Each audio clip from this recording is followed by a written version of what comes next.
if somebody told you, I need a 2,500 calorie a day diet, let me tell you something, how hard that would be to do. If you ate a proper human diet. Right. It's extremely difficult. You also difficult. don't really need 3 meals. No, you really shouldn't eat 3 meals a day anyway, but I mean, not most people. Well, the way they so advertise big breakfast, big lunch, big dinners, that's, yes. That's why Scripture speaks about, fasting and all these things. That's, there's a reason for that. You don't hear any of that. In fact, I've heard, and I'm kind of getting off subject here, but, does anybody know what is the only cure or remedy that helps people who have seizures? And that's proven. This is back from the 1890s and the 1900s. It's a keto diet, high in ketones.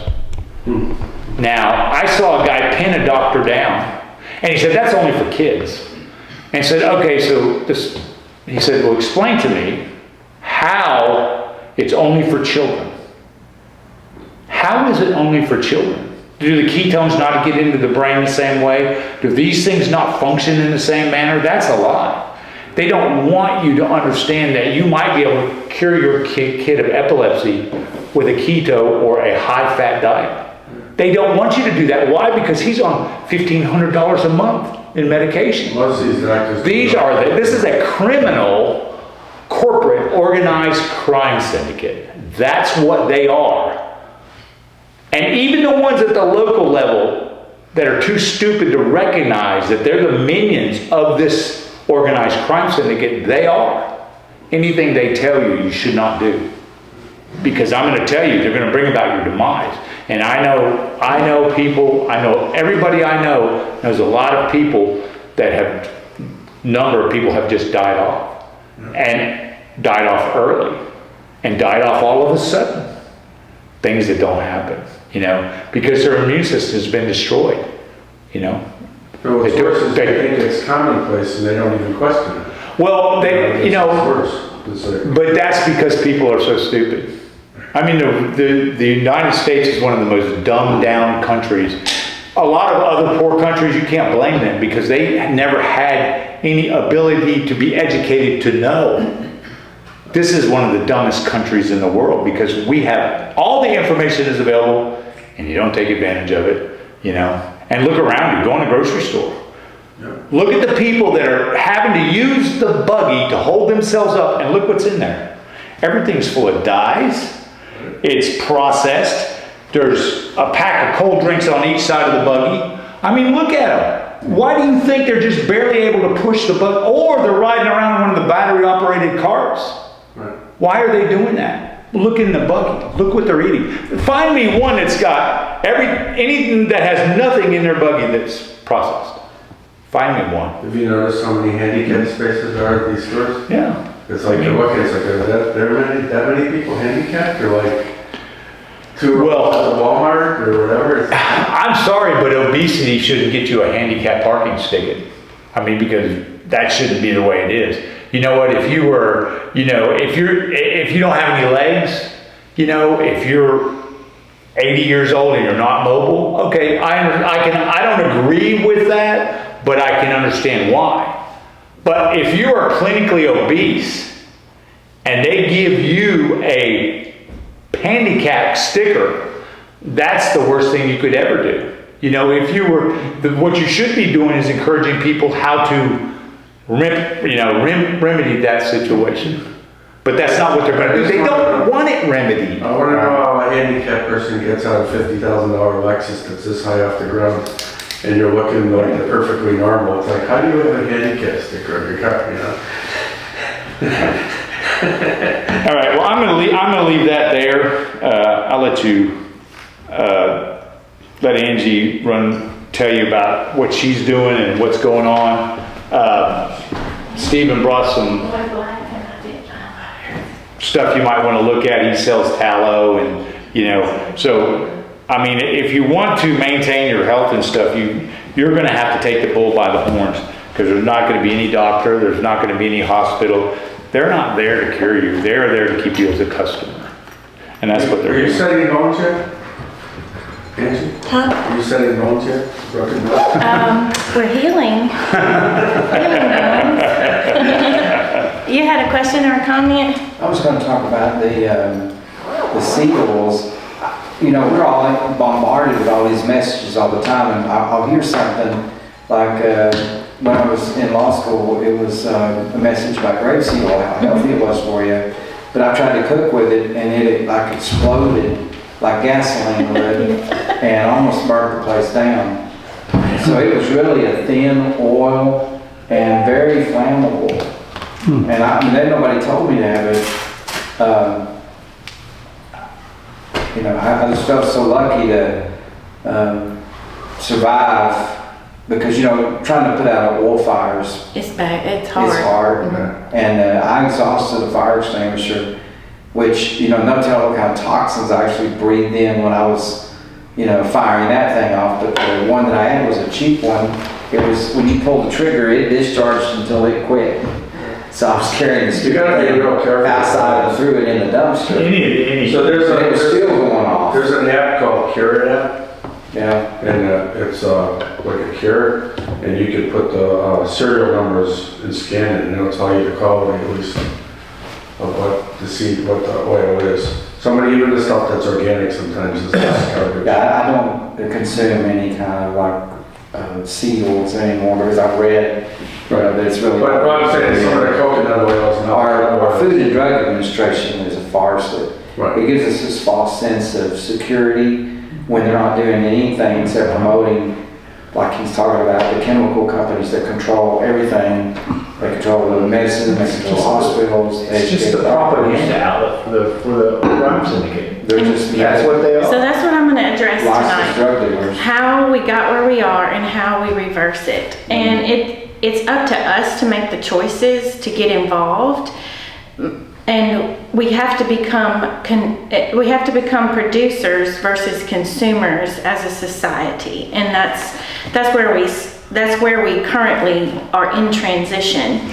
So those of you that don't know me, I've traveled the state and taught for the last 2 years on history, American history, Tennessee history, and biblical history, and researching land records. And last year, a couple from Chattanooga asked me to research their land records to find out about their deed history, because there's a question about ownership of the land and who has the rights, you know, because in our deed records, when we buy a house, they only go back about 30 years. So in this process of researching the history as far back as I could go, I discovered several things that brought me to a screeching halt. One of them was that the TVA had the right to flood their land at any time they chose to.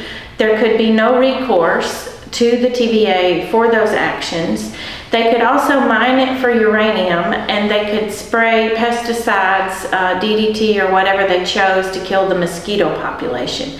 This property is near the dam that they built for the TVA in Hamilton County, Bradley County area. The other bigger information that I uncovered was we had an entire county in between Bradley and Hamilton called the County of James. They were developed by a community of farmers. There were 13 families, 9 to 13 families in this little small stretch of county that became their own county. They petitioned to the state in 1871 to become their own county. They did not want to be part of Chattanooga. They were farmers. That was all they really did. By 1910, the state was trying to take them over because they couldn't pay their taxes to the state. The people of the communities that supported these farmers surrounded the courthouse and wouldn't let the state guard come in, or the state militia come in and take the courthouse records, and seized control of the county. So the state finally said, we don't want blood, we don't want a blood bath. It's not good for publicity. We'll just let them fester and they'll eventually fold. And lo and behold, by 1920, they did fold. The state took them over and incorporated that property some into Bradley, some into Hamilton. But what we learned from reading those records was that the people didn't have an economy to support themselves and meet the demands of the state. So we started in our movement to try, we've been battling the medical industry, we've been battling the food industry, we've been battling the corporation government that is now taking control of everything as a subsidiary of the federal corporation. We learned that we are no longer a constitutional republic, but how do we restore it? The first thing we had to do was figure out what pieces of this puzzle we needed to fill and how it flowed. And so the economy was a huge, huge factor in being sustainable. The Amish, as I traveled and taught, I always joked, I said, I teach you how to be Amish without being Amish, because that's actually what we have to do. We have to learn from those who have been successful in their movement. And we're in a position I would say a peaceful revolution at this point, opposite of our forefathers who were in a kinetic revolution. But we have to put the pieces of the puzzle together. So what I did was get on my boots on the ground, pull up my bootstraps, and get her done. And so we started this business with just a group of friends who put together $400, and we bought into the Farmer's Storehouse grains and flours. We knew that they were organic, non-GMO, and non-hybridized. We knew they tested the soil before they contracted with that farmer, that mom and pop, not a conglomerate. And they test the grain when it comes in to make sure it's still authentic. So authentic is the key piece here. How do we know what our products are if they're coming from somewhere else that we don't know who we're dealing with, right? So, and they're probably processed through a big conglomerate too. True, yeah, and a lot of it is imported. A lot of the stuff you're buying is imported, but these folks in Sparta were genuine, and so we decided to hitch our wagon to that and start there. Then it grew from there into other things, but at this point in the revolution, I have a little storefront in a little town called Centerville, Tennessee. It was a 4.5-hour drive over this way because I have to cross time zones. But I sell our grains and flours as a retail partner of the Sparta Storehouse. We sell natural remedies. We help people with natural medicine. We sell raw milk, cheese, butter, yogurt. If it can be made, we sell it. We sell free-range bison. We sell pork that's not been processed in a USDA facility. We sell cow. I just bought a couple months ago 49 Sasso chickens that are being raised by a local farmer so we can harvest them in June. They are unvaccinated, non-GMO feed, no soy. And I'll be able to sell these birds to our members of our local food project. We also have a friend in the Chattanooga area who's breeding or brooding our chickens. I just got 10. I'm about to come back and get 80 more the 1st of June. Because this year I learned, and I used to work for Tractor Supply for a while, when someone ordered chickens, you had to ask for vaccinations of the birds for the respiratory vaccine. They flipped that this year, and you have to demand it not be vaccinated. But the question was, how do we know they're not vaccinated?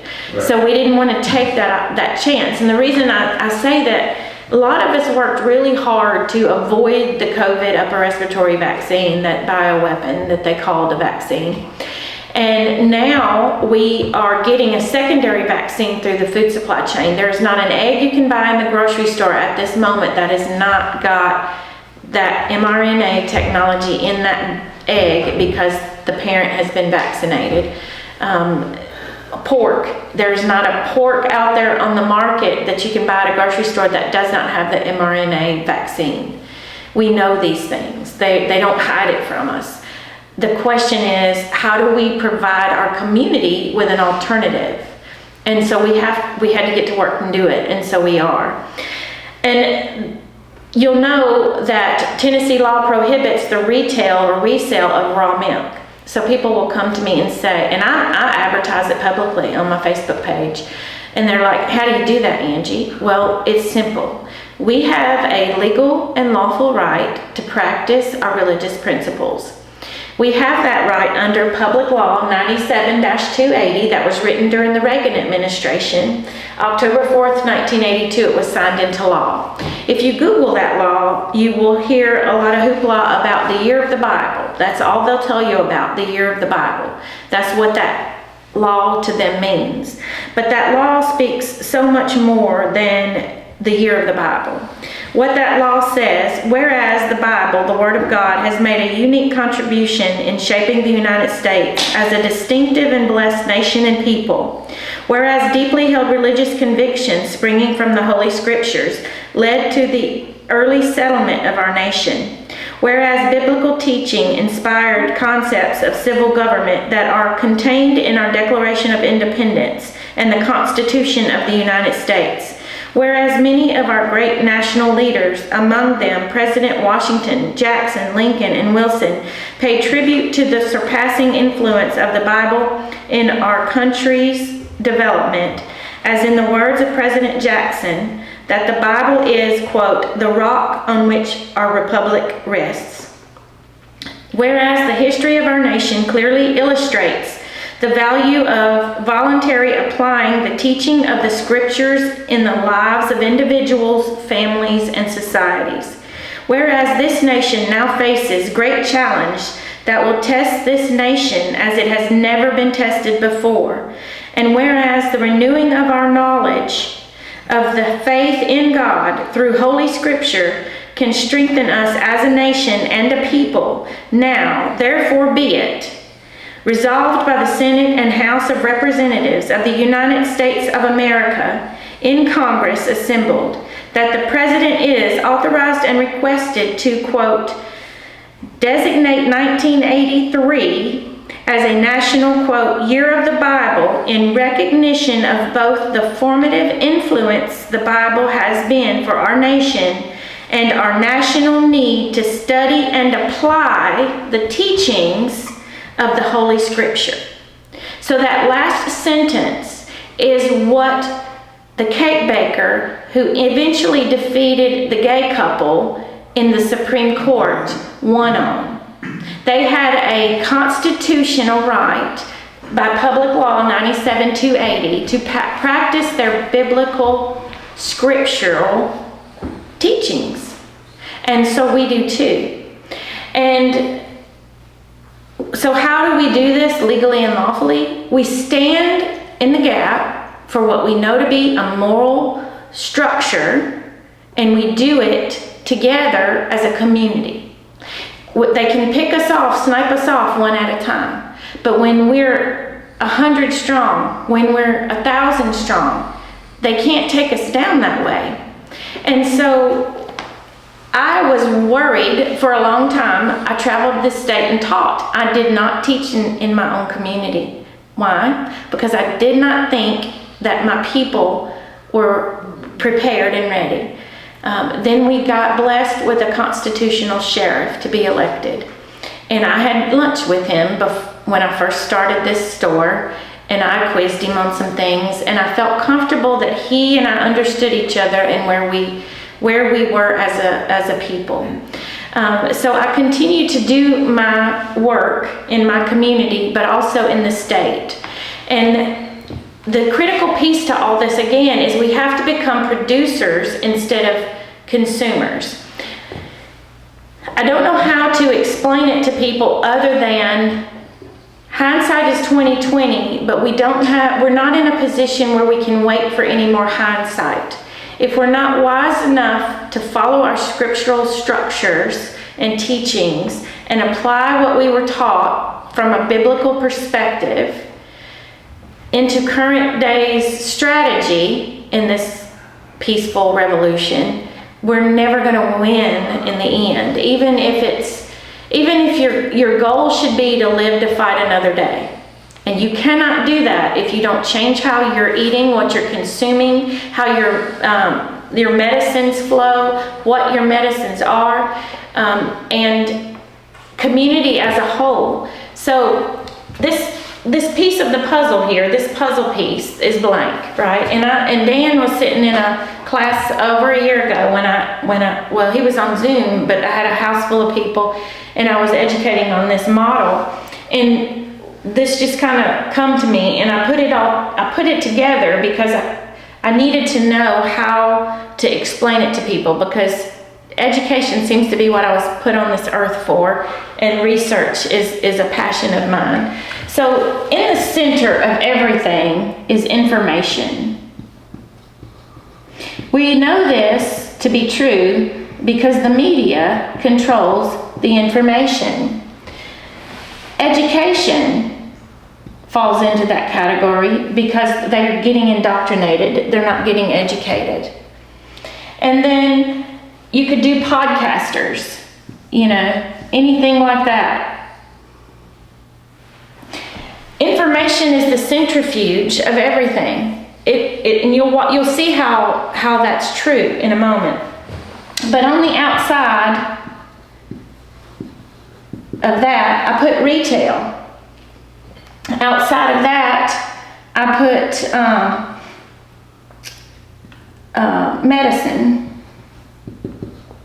And outside of that, I put farming and manufacturing. Now, why did I put it in that order? A lot of people think it goes from the inside out, but that's not necessarily true. You can't support your nucleus of your community if you don't start with manufacturing and farming. That includes growing medicine, bringing it to market so people have a trading post. We called it a trading post back in the day. And then how do you fuel the retail? How do they fuel retail right now? Commercials. It all goes into the media. And so when you work it from both directions, but you start here, farming and manufacturing, if you don't have a food supply, it doesn't, from a battle perspective, if you don't have a food supply, you cannot sustain your battle. It doesn't matter how much medicine you have or how much information is flowing out. You have to start from the outside and work in, and then once you get it all in place, your infrastructure's in place, you start pushing it back out. Your media will support your retail. Tell the people that you're there. Tell the people what you're doing, right? And then it also supports the farmers, because now we're seeing farming has been under fire for years. I grew up in the Mississippi Delta. Somebody asked me the other day, what do I think about such and such? And I said, honey, I was sprayed with DDT every day of my life in the Mississippi Delta because they killed the boll weevils with it. So I'm not immune to any of these heavy metals, this toxicity. I've had to work hard to just manage my blood sugar naturally, which is a side effect of all this other stuff. And so, farming is now under fire again because the people are demanding better of the farming industry. We know that subsidies controlled most of our farming. If they didn't grow what the government wanted them to grow and use the seeds the government wanted them to use, or put the chemicals on it that the government wanted them to put on it, they did not get subsidies. And let me tell you, farming you don't make $1 million farming unless you get those subsidies, because there's just not enough supply and demand on organic. It's not. And I've seen it because I've been into communities. Nashville, for example, is huge, push for organic, locally produced, yada yada. But most of Nashville high dollar Richie Riches own 30A in Florida, the 30A area of Florida. They call it the Emerald Coast. When I went down there, it is an organic food desert. You cannot get organic food. And when you walk into the grocery store, the organic is right next to the non-organic. So that makes the organic no longer organic. They don't know what they're doing. And so organic farming is where we want to be, where the people are demanding, but the system isn't going there. So we have no choice but to do it ourselves. And so that's what we started to do. So I wanted to bring some products just to show you some of the things that you guys have to build in your community. And my ultimate goal is to have one of these little trading posts in every single community.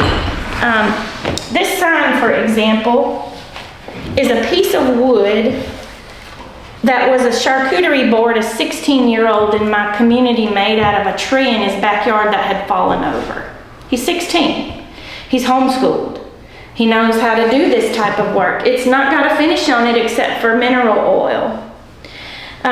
He also worked and sold these things for me in my store to afford a forge. He's bought a forge, and he makes knives and digging tools. And his mom does foraging a lot, and she's the herbalist that I met through the store. And I'll tell you about their product in a minute. But he made the foundation of this. He's 16.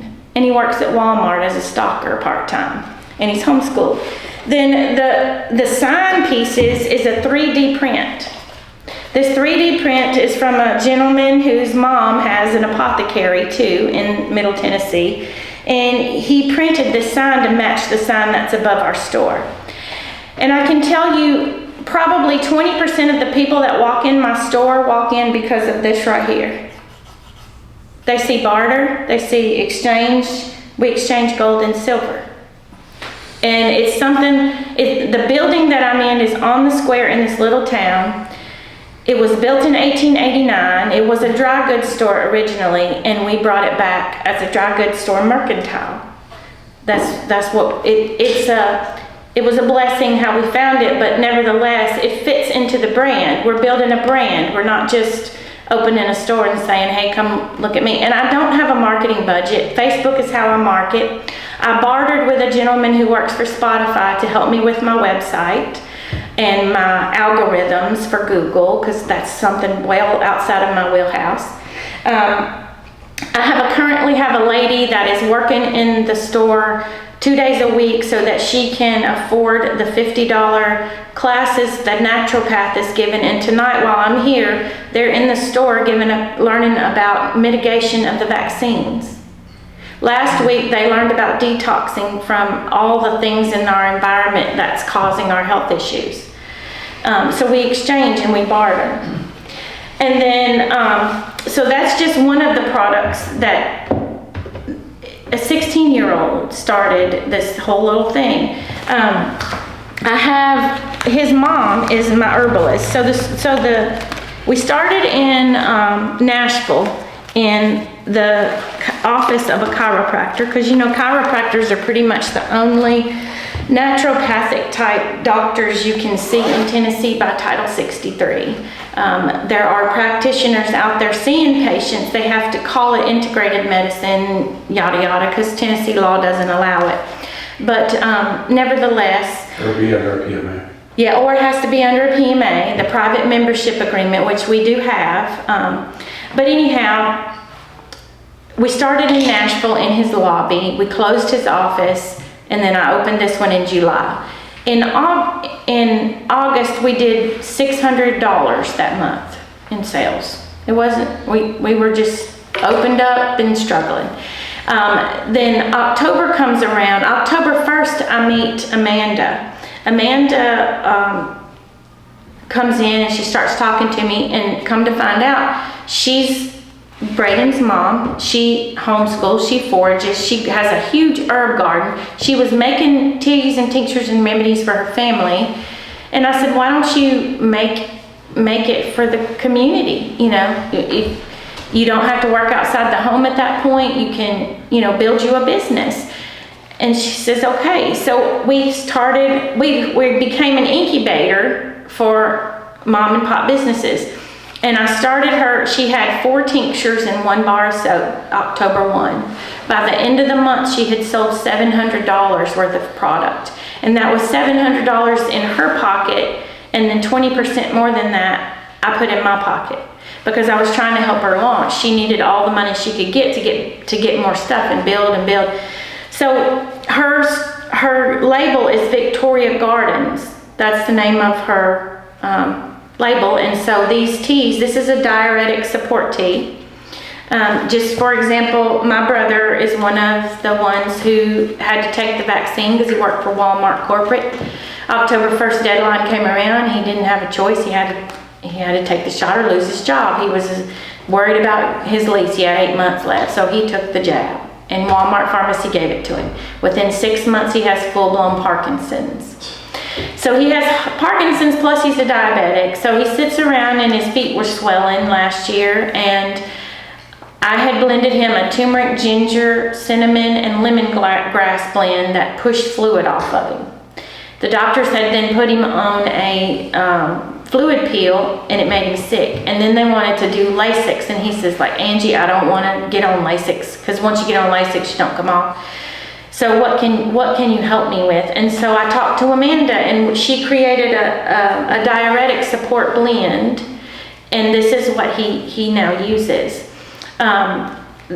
A version of this we call a UTI blend. In Oktoberfest in Hohenwald, Tennessee, I met an older lady who was in her 70s. She had constant urinary tract infections, which is common because most older people have those. And so I put her on the UTI blend and fire cider, which we make. And since October, she has not had a UTI. She went back home to Michigan, and we mail it now to her every month, her medicine. She don't use pharmaceuticals anymore for that. So this is just some of the stuff that we've been able to help launch for people. Amanda, for example, okay, well, let me get back to my numbers, because numbers matter, right? People are numbers people. So August, we did $600 worth of sales. Amanda launched her stuff in October. Then Nashville's Big Backyard came and did an article on us. Mike Rowe from American Pickers owns Nashville's Big Backyard. He put us out on social media, and that was all the advertising we'd done. We struggled a little bit, but we picked up sales about 2,000 in November, 2,500 in December. Well, lo and behold, January rolls around, and we did $6,000 worth of sales in this little store in the middle of nowhere, because people were driving from Alabama to come shop with us and get remedies. And it's not just getting a remedy. If you walk in our location and you tell me that you have a 58 PSA and you don't know what you can do because the doctors want to do a biopsy and you don't want chemo and yada, yada, yada, we go to work. And we go to work to help you help yourself. And we have several customers, and I'm just going to give some testimonies because people need to know there is hope, right? This particular customer with the 58 PSA within 30 days brought it down to a 19. And you cannot do that in allopathic medications without massive intrusions into your body. He's still working on getting it down. The goal is 4. A normal PSA is 4 for most people, okay? It just all depends on your age and stuff. I have another customer who, her daughter called me from Texas. She found me on Facebook, and I had posted something about fenbendazole and ivermectin. And let me tell you a little bit of information about information in media, right? Google controls the world when it comes to information flow and algorithms and media. Up until last year, you got on a Google search to look for a particular information and you couldn't find it. It would all give you the opposite of what you were looking for, how bad it is for you, yada, yada, yada. Well, something changed with the Google algorithm, because now the National Library of Medicine articles, if you search, and if y'all are watching, you can search fenbendazole kills cancer in humans and animals, and then put N for national, L for library, M for medicine, and right up in your Google search, that research report from years ago will come up, and it will show you that fenbendazole kills cancer, and they've known it for 15 years. But they did not release that information to the people. And the reason they didn't release it to the people is because Fauci's NIH, and I call it Fauci's NIH, and people will argue with me, oh, he don't own it anymore, yada, yada, yada. I don't care. He owned it. And he controlled the National Library of Medicine because it's part of the NIH. And they did not release this information to us during COVID. They did not release this information to us when we had super cancers. And so now we have access to this information. And the Bible tells you, my people perish for lack of knowledge, Hosea 4:6. But in 4:10 it says, for they will eat and not have enough. Where are we as a people? We're eating food that's not giving us the appropriate nutrition. And we no longer eat from the land like we're supposed to. So that's what these medicines, these herbal remedies do. Natural medicine, that's what it does.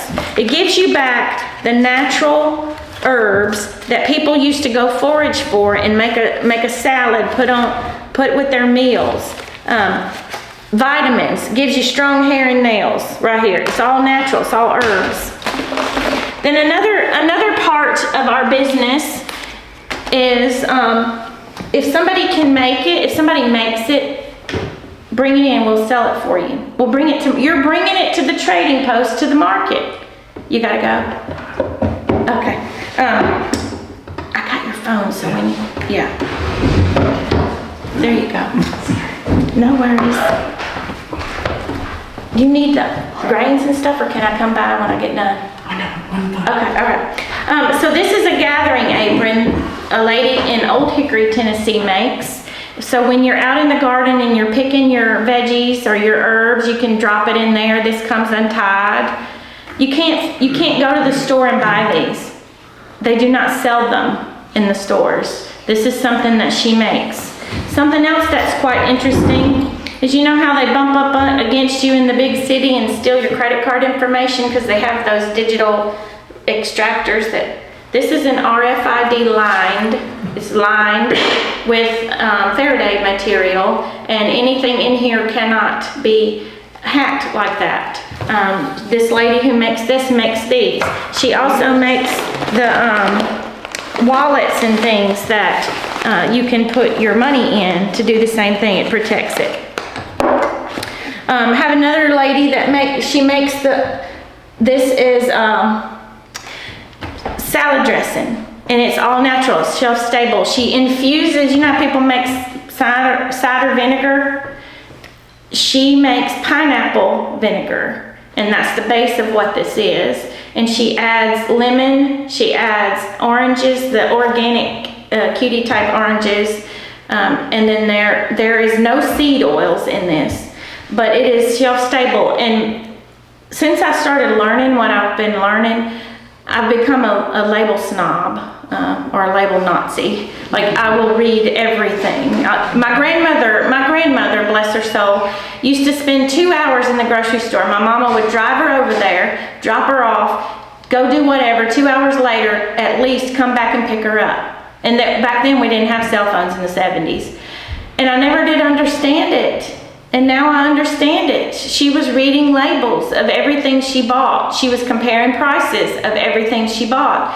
But this size, probably a little smaller in Sprouts grocery store. I don't know if y'all have Sprouts in this side of the state. But it's all organic, most all organic. Anyway, it sells for at least $9 in the grocery store. Amanda sells it to me for $4. And then I turn around and sell it for $9. That's how she makes money, because it probably takes her $2 to make this. And I gave her the jar. I give her the jars to fill, and then she fills it and brings it back.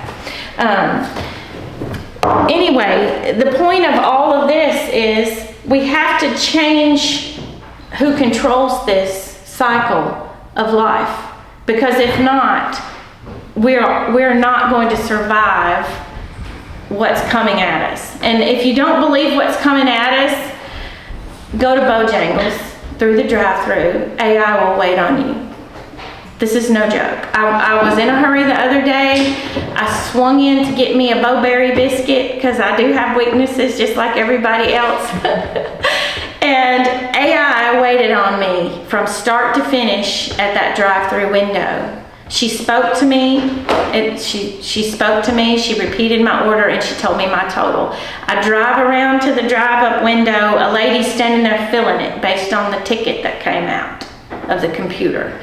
And I looked at her and I said, did AI really just wait on me at that drive-in? And she said, yeah. And she just looks at me and I said, so who do I call and complain to? Because she looked frustrated. I said, who do I call and complain to, corporate? And she just grins and said, yeah.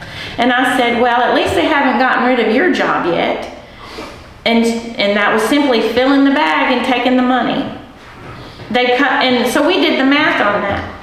I Googled, how many stores does Bojangles have nationwide? 800.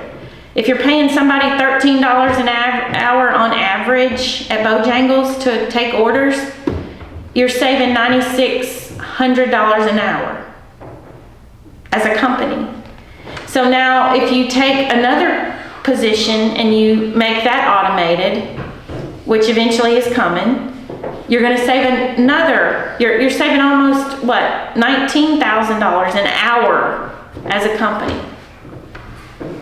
So if you think that's not coming, you don't math. You don't do math, you do Mississippi math, like I used to do, right? So the goal of all of this information and education is we have a history of knowing what's real and what isn't. What's real and what isn't. What's real is my people perish for lack of knowledge. And for all of the people that I work with on a daily basis, that I help, that religion has nothing really to do with the foundation of my processes, because we are all one common denominator.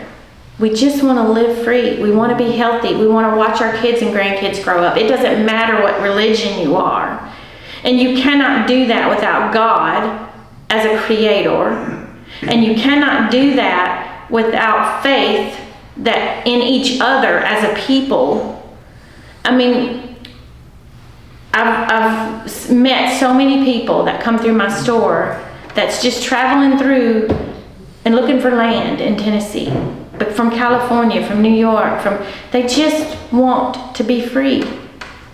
They just want to be healthy. They want to stop having to be forced to do what they don't want to do. And also, we learned from our history lesson that if you don't have an economy of your own, and they tell you that you can't get this medication because you don't have insurance and you can't afford it, how do those people survive? Exactly. We have to provide them with an alternative. I've got another customer that is 77. She has colon cancer. She had an infection. I started telling y'all this story because then I got sidetracked. Her daughter called me because she found me on Facebook. She's in Texas, but her mama lives near us, 30 minutes away. Her sister lives with her, near her mom, so she's helping taking care of her. So she had an infection in her colon caused by the cancer, couldn't get the infection under control, no antibiotics were responding to it, and the doctor says they can't do chemo until they get the infection under control. But they can't get the infection under control because the cancer's so bad. So she had seen a post that I had put on social media about Finben, about that article I told y'all I found, and ivermectin. So what we have learned, and this is a truth that I will challenge anybody on, ivermectin stops the metastasis of cancer. I'm going to say it again. Ivermectin stops the metastasis of cancer. I have a report from the National Library of Medicine that proves this. From years ago, they knew it, and they did not disclose it to the people. And I've got several customers on the ivermectin. one has held off breast cancer, stage 4, since 3 years because she started ivermectin from the COVID. She was scared of the COVID, so she started taking the horse paste. But she survived for 3 years and is getting around well, lives on a houseboat, doing all these things, and she's stage 4 ovarian cancer. But she's held it off with ivermectin. But back to the colon cancer. So the colon was infected. We knew colloidal silver, which you make. Angela makes colloidal silver. And I had some left over from the batch she had given me. So I put this beautiful woman on colloidal silver orally. And I put her on fire cider. And she got her infection under control enough to start chemo. Once she started chemo, she had 5 chemo treatments. When we started the colloidal silver, we offered her the ivermectin option, which she had already heard about and was doing the horse paste. And I just told her how much to take because, you know, they don't know, which is a lot of times why they don't take it. She had it, but she hadn't really took it because she didn't know. And then fenbendazole, which is Panicure, I told her about that, but also had to educate on the turmeric, the berberine, the other things that go along in that protocol, so she could start helping her body fight to heal itself. So after 5 treatments of chemo rounds, which only from the time we met to the time this April 24th scan was, it was about 2 months. Her scans showed 0 infection in her body, period. It showed 0 metastasis, so no more future growth. And the tumors she had reduced in size. The doctors, now they didn't tell the doctor what they were doing because the oncologists cannot continue to treat them if they're doing something other than the protocol the doctors are giving them. They will refuse treatment.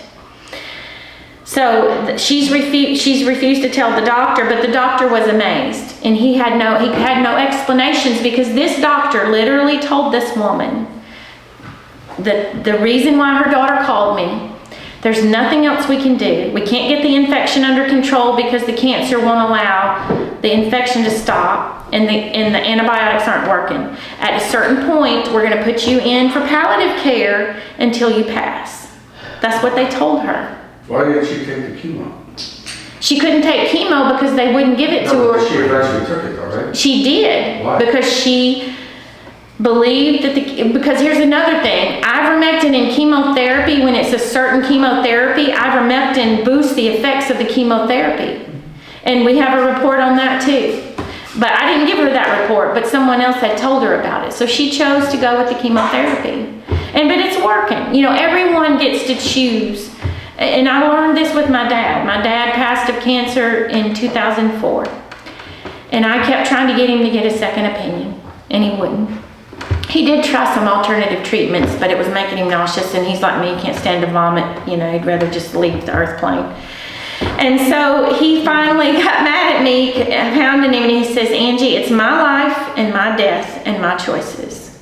Mm-hmm. And so that's how I approach everything I do in my mercantile. Through my First Amendment right of freedom of speech. I give you information, you get to choose what to do with it. Take it or leave it. It's, you know, I love you regardless of who you are, what you believe in, and how you live your life. I don't care. I love you anyway, but it's my duty to give you the information and let you choose. And so when you operate one of these little mercantiles in your community, which I pray everybody decides to do at some point, you're going to take the foundation of information. And then you're going to, it's one thing to tell somebody something, it's another thing to give them an option to do it. We have to produce a remedy.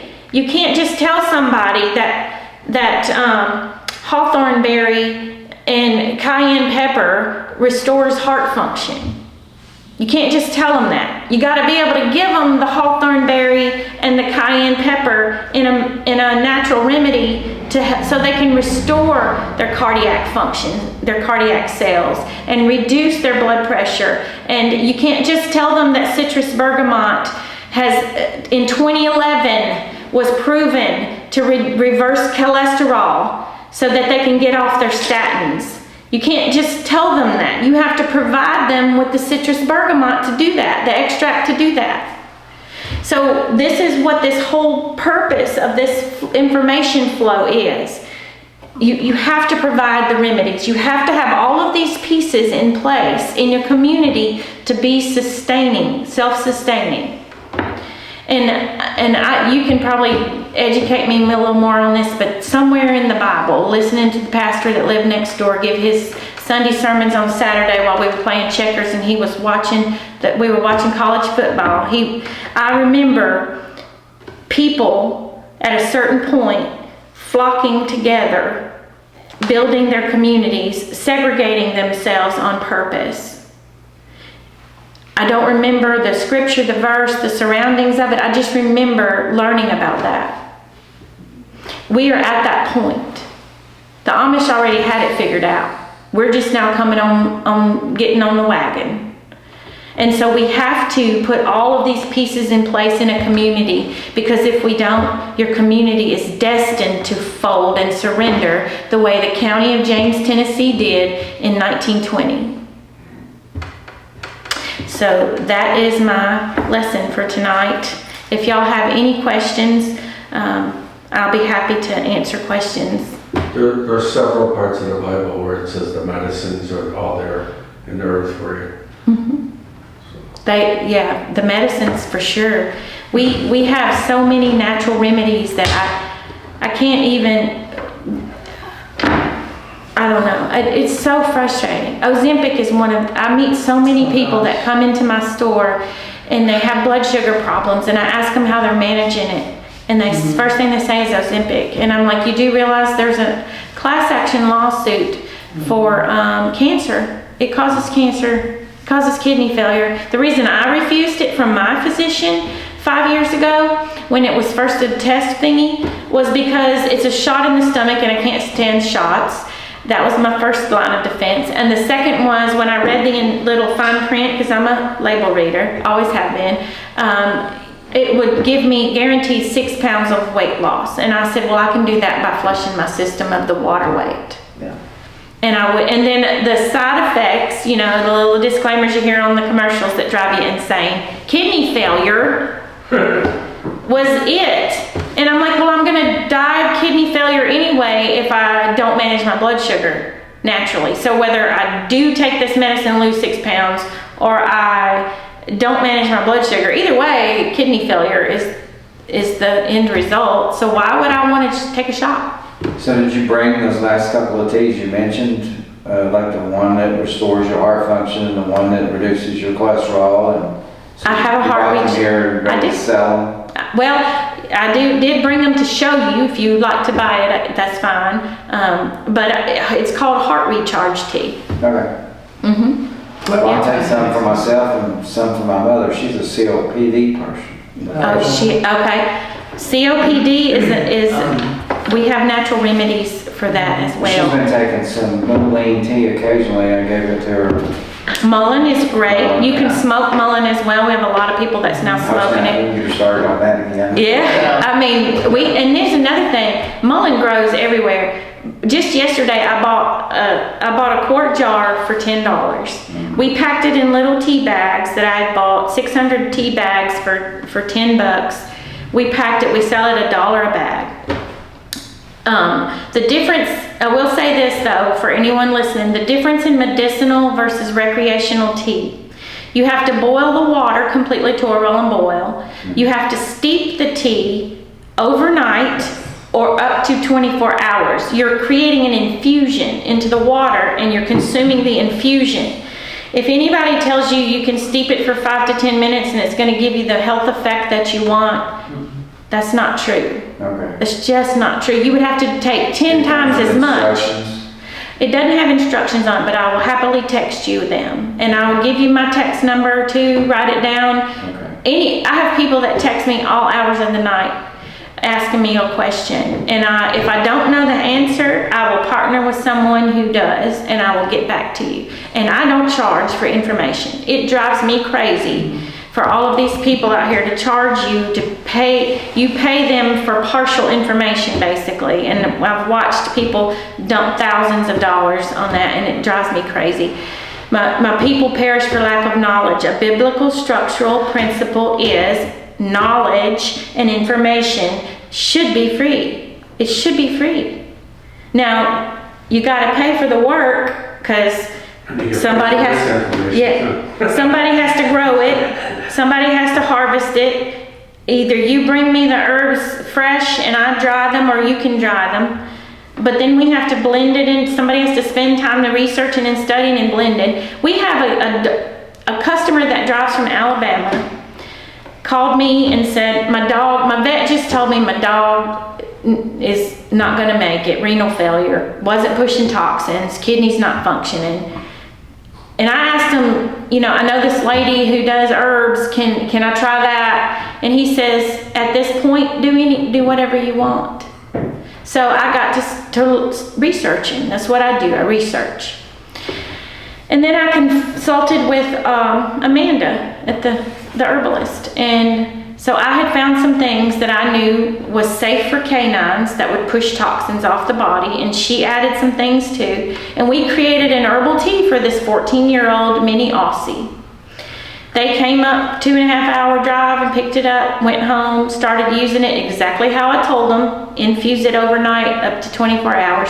Within 7 days, this dog started urinating so putrid because it was finally pushing off all that toxin, and the kidneys were flowing and functioning, because there are particular herbs that will restore renal function. Myrrh, our biblical herb, is one of those things. Myrrh also is something they gave women or give women during childbirth for labor pains. So when you study the biblical structure and you wonder why did they take them frankincense, myrrh, and gold? Well, frankincense it'll kill yeast in the body. It stops infection. Myrrh helps with childbirth and pains. It helps with inflammation. It also helps support the organ functions, including renal. Gold, when you wear gold, it seeps through your skin. Your skin is your largest organ. It filters your blood. It's just the truth. It's my top seller. Yeah. So Steve, for example, Steve started selling tallow for us. He's our source for tallow. And this is another thing. When you get a producer, you have to align yourself with producers who have your same moral structure, principles, and values, because otherwise you compromise your brand, this brand that we're building. You compromise that. So if you don't know where somebody gets something, you don't have to buy it from them. You can say, can you give me your source? Can I visit your farm? I've done that too. Can I visit your farm and see your grow? I don't care that you got an organic certificate, because a friend of mine in the movement worked for the USDA as an inspector and retired from that job. And she says, Angie, they don't check the soil, they don't check the product, they look at your paperwork. So we have several farms in Tennessee that had certification but gave up the certification because of the time, effort, and money it cost to keep it, and just continued the practice of organic growing. And we're okay with that. But show me what you do, you know. And so anyhow, that's how you do it. That's how you get started. I mean, you know, this is the whole thing. This goes back to the same thing as a 501c3. When you get their certificate, you've entered into a contract with them. Mm-hmm. You should never enter into a contract with them. Exactly. You know, people should say, if I want to certify that this is grown as I should think it should be, and it's something I'm going to purchase, you should do that yourself. Mm-hmm. Because anybody who's ever been in government knows that there's nothing they do that's legal that is done well. Nothing. It's at a minimum of overpriced 25% minimum. Up to 3,000%. So you could buy that service in a free market much cheaper than what, so you don't enter into contract with them. That's right. And scripture said, come out of her, my people. Okay, so that is probably the most telling piece of scripture that tells you to get out of the system. You know? So we created a label, actually. I have a brand that I need to get trademarked because it is a beautiful logo, and it's called Genuine Tennessee. And it's the mountains and the streams and the animals. And what this means to us as a people is if we're able to trademark this and we can stamp these products with this brand, this logo, people in our movement, in our state, will know that this is a product that the people have stood by. And it will replace the Pick Tennessee, or it will replace the organic USDA label, because it will be the Genuine Tennessee label. And what that means, what does the Genuine Tennessee label? It means that we, the people, have taken the contract and the agreement to do these principles and practices, to grow organic, to grow naturally, to use authentic, healthy products in our, the only thing we couldn't do it with is these things, because textiles is something America doesn't do anymore. We have to build that manufacture as part of our manufacturing. We have to get back to textiles. Now we are getting back to steel.